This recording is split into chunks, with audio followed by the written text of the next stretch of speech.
Welcome to morning edition. ముందుగా headlines చూద్దాం. నేటితో ముగియనున్న జగన్ బస్సు యాత్ర, టెక్కలిలో భారీ బహిరంగ సభ.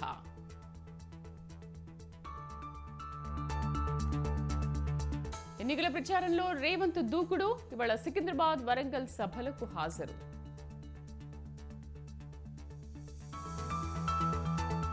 ప్రజాక్షేత్రంలోకి గులాబీ బాస్, మిర్యాలగూడ నుంచి కేసీఆర్ బస్సు యాత్ర ప్రారంభం.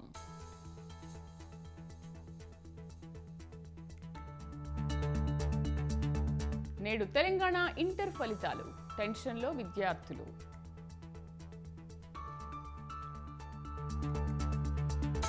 నెల్లూరు జిల్లాలో ఘోర రోడ్డు ప్రమాదం, 3 మృతి, 2 పరిస్థితి విషమం.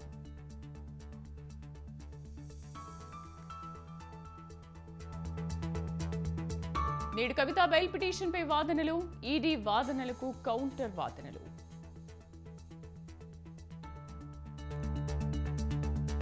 తెలుగు రాష్ట్రాల్లో మండిపోతున్న ఎండలు, ఇవాళ రేపు తీవ్ర వడగాల్పులు.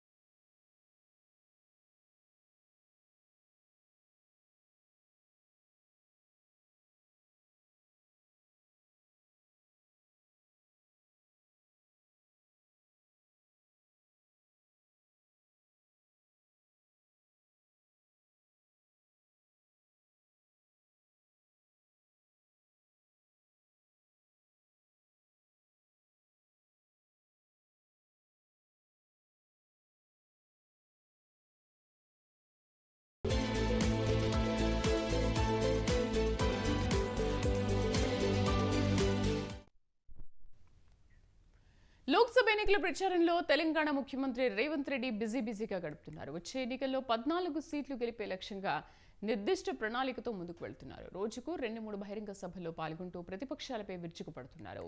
ప్రసంగంలో బీఆర్ఎస్, బీజేపీపై సంచలన వ్యాఖ్యలు చేస్తున్నారు. ఎన్నికల ప్రచారంలో భాగంగా ఇవాళ వరంగల్ జిల్లా సికింద్రాబాద్లో ఎలక్షన్ క్యాంపెయిన్ నిర్వహించనున్నారు రేవంత్. ఉదయం సికింద్రాబాద్ ఎంపీ అభ్యర్థి దానం నాగేందర్ నామినేషన్ కార్యక్రమంలో పాల్గొంటారు. ర్యాలీగా బయలుదేరి దానం నాగేందర్ నామినేషన్ వేస్తారు.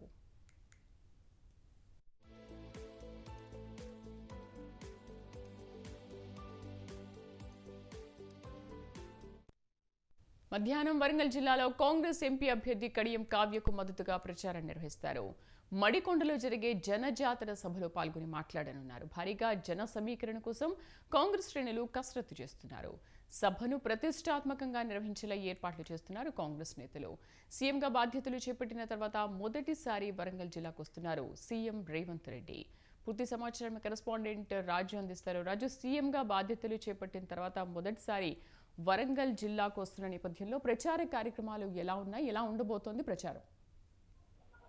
రైట్ శ్రీదేవి, కాంగ్రెస్ పార్టీ ముమ్మరంగా ప్రచారం కొనసాగిస్తా ఉంది. అందులో భాగంగానే సీఎం రేవంత్ రెడ్డి వరుస పర్యటనలు చేస్తున్నారు. ముఖ్యంగా ఇవాళ సికింద్రాబాద్ లో కార్నర్ మీటింగ్ కి హాజరవుతారు మరి కాసేపట్లో. అనంతరం సాయంత్రం 4 గంటలకు వరంగల్ లో నిర్వహించే జనజాతర భారీ బహిరంగ సభకు కూడా ఆయన హాజరు కానున్నారు. అక్కడ కాంగ్రెస్ పార్టీ అభ్యర్థిగా పోటీ చేస్తున్నటువంటి కడియం కావ్యను గెలిపించాలంటూ కూడా ప్రజలను కోరనున్నారు. ముఖ్యంగా మొదటిసారి సీఎం గా బాధ్యతలు చేపట్టిన అనంతరం సీఎం రేవంత్ రెడ్డి మొదటిసారి ఈ యొక్క వరంగల్ కు చేరుకోనున్నారు. అయితే ఇప్పటికే వరుస పర్యటనలు చేస్తా ఉన్నారు.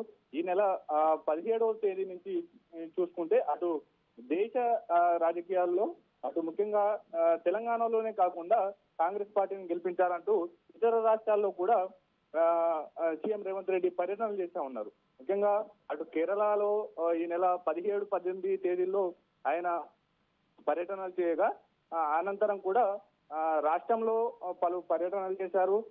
మహబూబ్ నగర్, మహబూబాబాద్, అలాగే 20వ తేదీన మెదక్, అలాగే కర్ణాటకలో కూడా సీఎం రేవంత్ రెడ్డి ప్రచారం చేశారు. ముఖ్యంగా ఏఐసిసి స్టార్ క్యాంపైనర్ గా సీఎం రేవంత్ రెడ్డి ఇతర రాష్ట్రాల్లో కూడా ఆయన కాంగ్రెస్ పార్టీని గెలిపించాలంటూ పెద్ద ఎత్తున ప్రచారం చేస్తా ఉన్నారు. తెలంగాణతో పాటు 7 రాష్ట్రాలు, ఇతర 7 రాష్ట్రాల నుంచి కూడా సీఎం రేవంత్ రెడ్డి కాంగ్రెస్ పార్టీ ప్రచార కార్యక్రమాల్లో పాల్గొనాలంటూ కూడా ఇతర రాష్ట్రాల నుంచి సీఎం రేవంత్ రెడ్డికి ఆహ్వానం అందింది. అయితే ఈ నేపథ్యంలోనే 2 రోజుల పాటు కేరళలో, అలాగే ఈ నెల 20వ తేదీన కర్ణాటకలో కూడా ప్రచారం చేశారు. ముఖ్యంగా అటు దేశ రాజకీయాలు ఇతర రాష్ట్రాల్లో ప్రచార బాధ్యతలు నిర్వహిస్తూనే రాష్ట్రంలో కూడా ముమ్మరంగా ప్రచారం అయితే చేస్తా ఉన్నారు. ఏది ఏమైనప్పటికీ వరుసగా ఈ నెల 17వ తేదీ నుంచి ఇప్పటి వరకు కూడా వరుసగా ఒక్కో రోజుకు ఒక కార్నర్ మీటింగ్, అలాగే ఒక బహిరంగ సభకు హాజరవుతూ కూడా ఆయన ముమ్మరంగా కాంగ్రెస్ పార్టీ గెలుపు కోసం కృషి చేస్తున్నటువంటి పరిస్థితి ఉంది. ముఖ్యంగా ఈ నెల 17వ తేదీన 17, 18 తేదీల్లో కేరళలో కేరళలో రాహుల్ గాంధీ పోటీ చేస్తున్న వాయనాడ్లో 2 రోజుల పాటు ప్రచారం చేశారు. ఆ అనంతరం తెలంగాణలో భాగమైనటువంటి అటు మహబూబాబాద్, అలాగే మహబూబ్ నగర్ లో కార్నర్ మీటింగ్, ఒక బహిరంగ సభకు కూడా హాజరయ్యారు. ఆ అనంతరం కూడా 20వ తేదీన మెదక్ నుంచి పోటీ చేస్తున్న నీలం మధు ముదిరాజు నామినేషన్ కార్యక్రమాల్లో పాల్గొన్నాడు. అక్కడ కార్నర్ మీటింగ్ లో హాజరయ్యారు. ఆ రోజు రాజు రేపటితో నామినేషన్ చివరి తేదీ కావడంతో ఇంకా 3 స్థానాలపైన కూడా ఎటువంటి క్లారిటీ రాలేదు. సో మొన్న చెప్పారు నిన్న ఈ రోజు వచ్చే క్లారిటీ ఉంటుంది అని, బట్ ఎప్పుడు ఈ రోజు వరకు క్లారిటీ వచ్చే అవకాశం ఉందా, ఇంకా పెండింగ్ లో పెడతారా? డెఫినెట్ గా ఆ నామినేషన్ గడువు ముగుస్తా ఉంది కాబట్టి, రేపు మధ్యాహ్నం 3 గంటలకు నామినేషన్ గడువు ముగుస్తుంది కాబట్టి ఇప్పటికే 3 నియోజకవర్గాలైనటువంటి ఖమ్మము, కరీంనగర్, హైదరాబాద్ నియోజకవర్గాలకు సంబంధించి అభ్యర్థుల ప్రకటన ఇంతవరకు ఏఐసిసి చేయలేదు. ఎందుకంటే ఆ నియోజకవర్గాల నుంచి హేమీలు టికెట్ ఆశిస్తున్న నేపథ్యంలో కాంగ్రెస్ పార్టీ కొంత ఆలస్యం చేస్తా ఉంది. ఫైనల్ గా నేతలను కూడా అటు ఖమ్మం నియోజకవర్గానికి సంబంధించి బట్టి విక్రమార్కను, పొంగులేటి శ్రీనివాస్ రెడ్డిలను కూడా బెంగళూరుకు పిలిపించి ఏఐసిసి అధ్యక్షుడు మల్లికార్జున ఖర్గే, అలాగే కర్ణాటక ఉప ముఖ్యమంత్రి డికే శివకుమార్లు కూడా ఇరువురు నేతలతో చర్చించారు. ఇరువురు నేతలను కూడా బుజ్జగించేటటువంటి ప్రయత్నం చేశారు. ఎవరికైతే గెలుపు ధీమాలు ఎక్కువగా ఉంటాయి, ఎవరిని నిలబెడితే ఆ నియోజకవర్గాల్లో ఎట్టి పరిస్థితిలో ఆ ఖమ్మం నియోజకవర్గం ఎట్టి పరిస్థితిలో గెలుస్తుందనేటటువంటి ధీమాలో ఉంది. ఎందుకంటే అక్కడ ఉన్నటువంటి ఉమ్మడి ఖమ్మం జిల్లాలో 10కి 10 స్థానాలు కూడా కాంగ్రెస్ పార్టీ ఖాతాలో ఉన్నాయి. ఒకటి సిపిఐ మిత్రపక్షంగా ఉంది కాంగ్రెస్ కి, మరొకటి భద్రాచలం కూడా మొన్నటికి మొన్న తెల్లం వెంకట్రావు బీఆర్ఎస్ కారు గుర్తు మీద గెలిచి కాంగ్రెస్ పార్టీ కండువా కప్పుకున్నారు. ఈ నేపథ్యంలోనే అయితే ఆ ఖమ్మం పక్కగా గెలుస్తామనేటటువంటి ధీమా ఉండడంతో ఆ యొక్క నియోజకవర్గం నుంచి నేతలు పోటీ పడుతున్నారు. అందుకే వారిని బుజ్జగించేందుకు బెంగళూరుకు వారిని పిలిచారు. వారితో సంప్రదింపులు, మంత్రాలు కూడా చేశారు. బుజ్జగించే ప్రయత్నాలు చేస్తున్నారు అంటే ఆఫ్టర్ ఎలక్షన్ వాళ్ళకి మరో పదవి ఇచ్చే అవకాశం ఉందా? దానిపైన ఏమైనా హామీ ఇచ్చారా?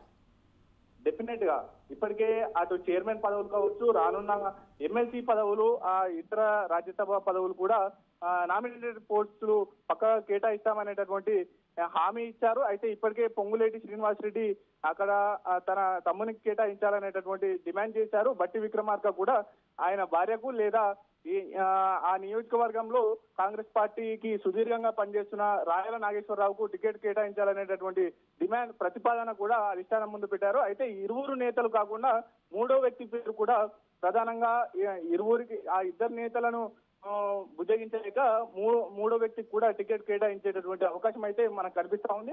అయితే ఏది ఏమైనప్పటికీ రేపు మధ్యాహ్నం 3 గంటలకు ఈ యొక్క నామినేషన్ల గడువు ముగుస్తా ఉంది కాబట్టి ఇప్పటికే 14 నియోజకవర్గాల అభ్యర్థులను ప్రకటించారు. నిన్న బీఫామ్లు కూడా గాంధీ భవన్ వేదికగా ఆ అభ్యర్థులకు అందజేశారు. అయితే ఈ నేపథ్యంలోనే అటు ఆ 3 నియోజకవర్గాల నుంచి టికెట్ ఆశిస్తున్నటువంటి నేతలు ఎవరైతే ఉన్నారో వారు ఇప్పటికే నామినేషన్లు కూడా దాఖలు చేశారు. అయితే ఇవాళ సాయంత్రంలోగా ఆ 3 నియోజకవర్గాలకు సంబంధించినటువంటి జాబితాలను కూడా ఏఐసిసి విడుదల చేయనుంది. దాని మీద ఒక క్లారిటీ వచ్చినట్లయితే పెద్ద ఎత్తున ప్రచారం అయితే జరుగుతూ ఉంది.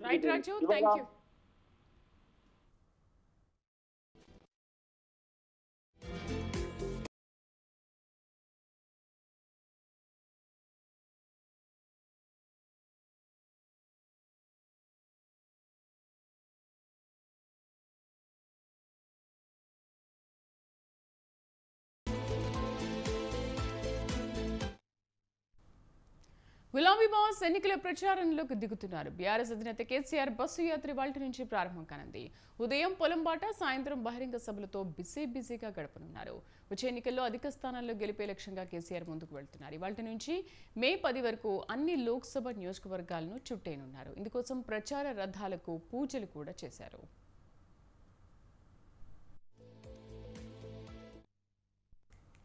ప్రచార రథాలకు తెలంగాణ భవన్లో ప్రత్యేక పూజలు చేశారు. ఇవాళ తెలంగాణ భవన్ నుంచి బస్సు యాత్రకు శ్రీకారం చుట్టనున్నారు. మిర్యాలగూడ నియోజకవర్గం నుంచి కేసీఆర్ బస్సు యాత్రను ప్రారంభిస్తారు. సాయంత్రం 5:30 గంటలకు మిర్యాలగూడలో కేసీఆర్ రోడ్ షో నిర్వహిస్తారు. రాత్రి 7 గంటలకు సూర్యాపేటలో రోడ్ షో. మొత్తం 17 రోజుల పాటు కేసీఆర్ బస్సు యాత్రను కొనసాగిస్తున్నారు. ఈ పర్యటనలో కేవలం రోడ్ షోలకే పరిమితం కాకుండా కేసీఆర్ ఎక్కడికక్కడ ప్రజలతో మమేకం కానున్నారు. పార్టీ ఎంపీ అభ్యర్థుల గెలుపు కోసం అధినేత విస్తృత స్థాయిలో ప్రజలను కలవనున్నారు. 10 ఏళ్ల బీఆర్ఎస్ పాలనలో చేసిన అభివృద్ధి, సంక్షేమ పథకాల అమలును వివరించడంతో పాటు కాంగ్రెస్ అసెంబ్లీ ఎన్నికల హామీలు అమలు చేయకపోవడాన్ని ఎండగడుతూ ఎన్నికల ప్రచారం నిర్వహిస్తారని బీఆర్ఎస్ ముఖ్య నాయకులు చెబుతున్నారు. ముఖ్యంగా తెలంగాణ ఉద్యమ సమయం నాటి వాతావరణాన్ని తలపిస్తూ ఉద్వేగాన్ని తట్టి లేపేలా బస్సు యాత్ర కొనసాగుతుందని అంటున్నారు.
ముఖ్యమంత్రి జగన్పై దాడి కేసులో నిందితుడు సతీష్ కస్టడీ పిటిషన్పై విజయవాడ కోర్టు ఇవాళ ఆదేశాలు ఇవ్వనుంది. నిందితుడి కస్టడీ కోరుతూ పోలీసులు దాఖలు చేసిన పిటిషన్పై నిన్న వాదనలు ముగిశాయి. నిందితుడి తరఫు న్యాయవాది సలీం కౌంటర్ దాఖలు చేశారు. ఇరువైపులా వాదనలు విన్న కోర్టు తీర్పును ఇవాళ్టికి వాయిదా వేసింది.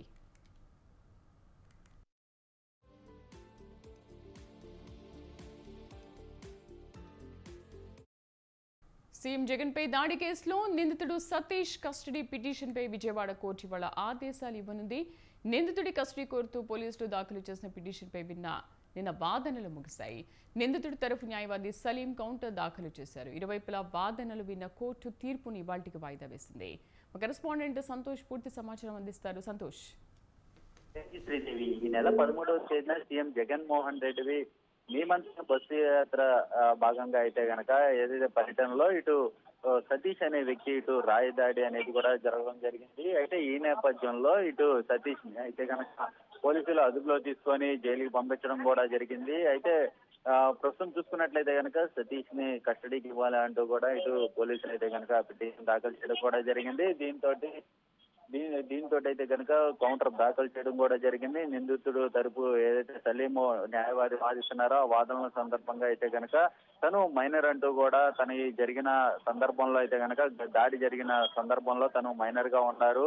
తనకి ఇటువంటి ఏమీ తెలియదు, తనని ప్రేమించిన వారి ఇట్లాంటి ఘటనలు చేయిస్తూ ఉండొచ్చు అంటూ కూడా తన యొక్క వాదనలు వినిపించడం కూడా జరిగింది. ఏదేమైనప్పటికీ తను ప్రస్తుతం చూసుకున్నట్లయితే తన ఆధార్ కార్డు సైతం కూడా తను మైనర్ ఉండడం కూడా జరిగింది అంటూ కూడా ఇటు నిందితుడి తరపు న్యాయవాది అయితే కనుక వాదించడం జరిగింది. అంతేకాకుండా గతంలో జరిగినటువంటి సంఘటనలు సైతం కూడా ఉదాహరించడం కూడా జరిగింది. ఏదేమైనప్పటికీ ఇటు ఈ రోజు అయితే కనుక వాయిదా పడడంతో ఇటు కోర్టు ఏ విధమైనటువంటి నిర్ణయం తీసుకుంటుందో అన్న దానిపై అయితే కనుక ఉత్కంఠ కొనసాగుతుందనే చెప్పాలి.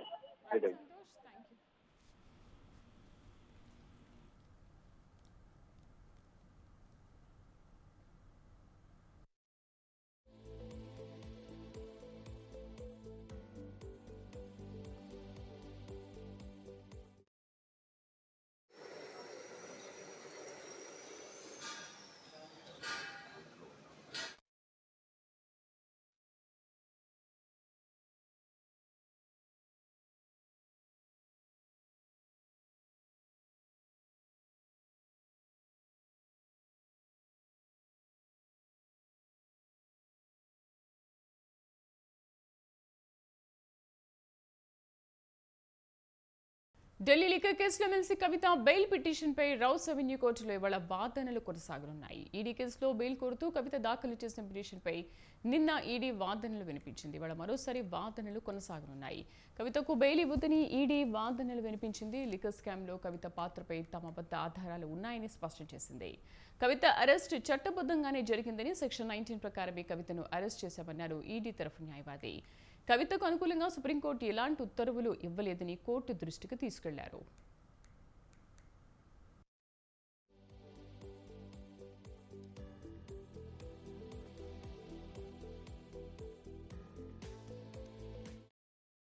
మరోవైపు ఈ కేసులో ఢిల్లీ సీఎం కేజ్రీవాల్ కవిత జ్యుడిషియల్ కస్టడీని Delhi Rouse Avenue court May 7 వరకు పొడిగించింది.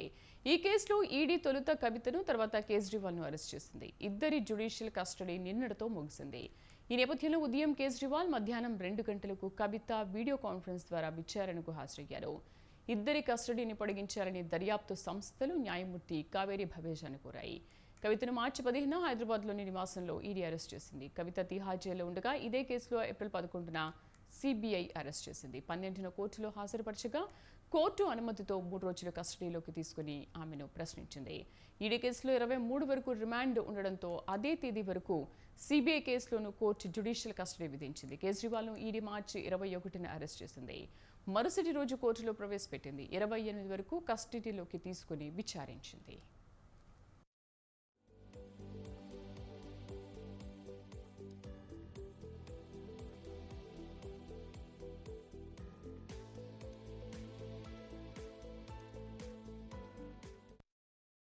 దేశంలో ఎండలు మండిపోతున్నాయి. దేశవ్యాప్తంగా వివిధ ప్రాంతాల్లో ఉష్ణోగ్రతలు 45 డిగ్రీలకు చేరుకోవడంతో వడగాలులు వీస్తున్నాయి. తెలంగాణలోనూ పగటి ఉష్ణోగ్రతలు పెరిగిపోతున్నాయి. ఇవాళ రేపు రాష్ట్రంలోని 9 జిల్లాల్లో వడగాలులు వీస్తాయని హైదరాబాద్ వాతావరణ కేంద్రం హెచ్చరించింది. ఖమ్మం, నల్గొండ, సూర్యాపేట, మహబూబాబాద్, వరంగల్, హన్మకొండ, నాగర్ కర్నూల్, వనపర్తి, నారాయణపేట, గద్వాల జిల్లాల్లోని కొన్ని ప్రాంతాల్లో వడగాలుల ప్రభావం ఉంటుందని చెప్పింది. వడగాలులకు సంబంధించి వాళ్ళ రేపు ఎల్లో అలర్ట్ జారీ చేయగా శనివారం మాత్రం ఆరెంజ్ అలర్ట్ జారీ చేసింది.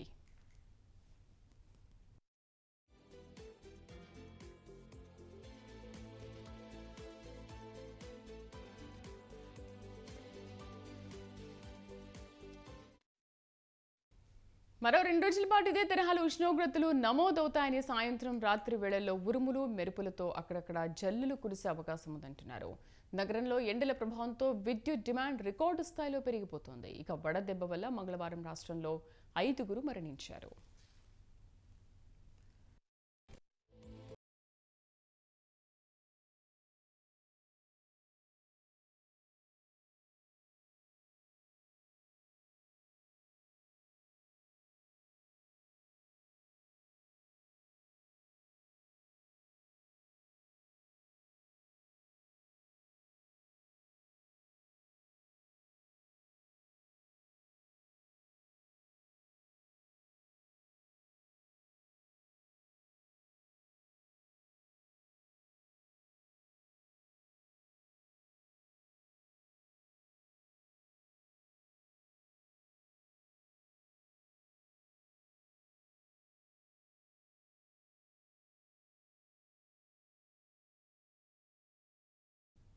ఈ బులెటిన్ విశేషాలు. నమస్తే.